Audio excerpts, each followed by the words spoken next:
আসসালামু আলাইকুম ভিউয়ার্স, দেখেন মশলা কষাচ্ছি। তেল উপরে উঠে আসে, 2-3 বার কষাইছি। এই যে আলুটা দিয়ে এই ট্যাংরা মাছগুলো অনেকে একটু ভাইজে নেয়, কিন্তু আমি ভাজবো না। এই মশলার সাথে কষায় তারপরে ঝোল ঝোল রান্না করব।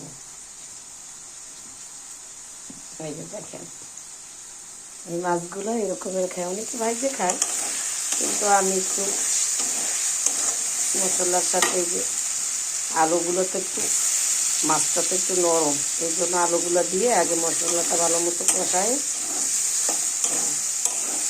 আপনারা তো জানেন মাছের মশলা কি, এটা তো বলতে হয় না। মা বোনদের, পুরুষরা অনেকেই রান্না করতে পারে, তাদেরও বলতে হয় না। যারা রান্না করতে পারে না তাদের জন্য আমি মাছে একটু জিরা বাটা, রসুন বাটা আর পেঁয়াজ তো আর বাটি না, পেঁয়াজ কুচায় পরিমাণ মতো তেলের সাথে একটু হালকা লাল করে তারপরে মশলা দিই।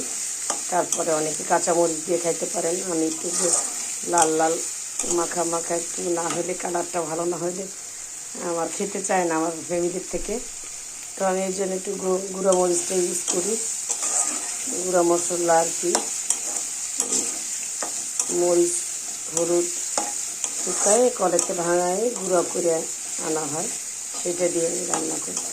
তো বৃহস্পতি হচ্ছে আমার এই যে আলুটা দিয়ে না, এই জন্য আলুটা আগে একটু ভালো করে আমি কষায় নিলাম।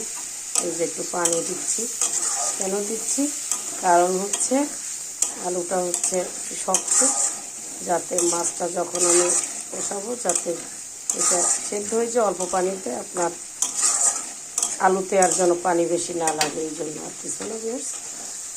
এই হচ্ছে এই যে গ্রেভিটা সুন্দর হয়েছে, আসছে না? এই যে দেখেন মাছের গ্রেভিটা খুবই সুন্দর হয়েছে। এই দেখি লবণে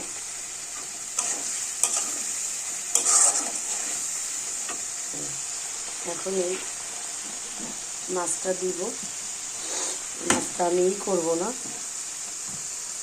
ফ্রাই করলাম না, এই যে ফ্রাই করবো না, এই মাছটা কষায় রান্না করবো। এই এর সাথে আমি মাছটা দিব, দিয়ে মশলা এই যে দেখেন, বুঝছেন আগের মাছ আসিরা কি বেশি ভাজতো না, এই যে দেখেন। আর নদীর মাছ তো, এই মাছটা ট্যাংরা মাছও বলে না, এই যে দেখেন কিন্তু কষালাম না। এই যে কাঁচা কাঁচা থাকা অবস্থা আমি একটু এই খুন্তি দিয়ে এরকম নাড়াবো, তারপরে আর আমি খুন্তি দিয়ে নাড়া দিব না। এই যে যা দিলাম এই, আর দিব না। এই যে যা দিলাম এই, আর দিব না। এই হচ্ছে নাড়ানাড়ি আমার শেষ। এখন গরম পানি দিব, তারপরে লাস্ট যে রিভিউটা আপনাদের দেখাবো। তো ভিউয়ার্স ভালো থাকেন, আল্লাহ হাফেজ।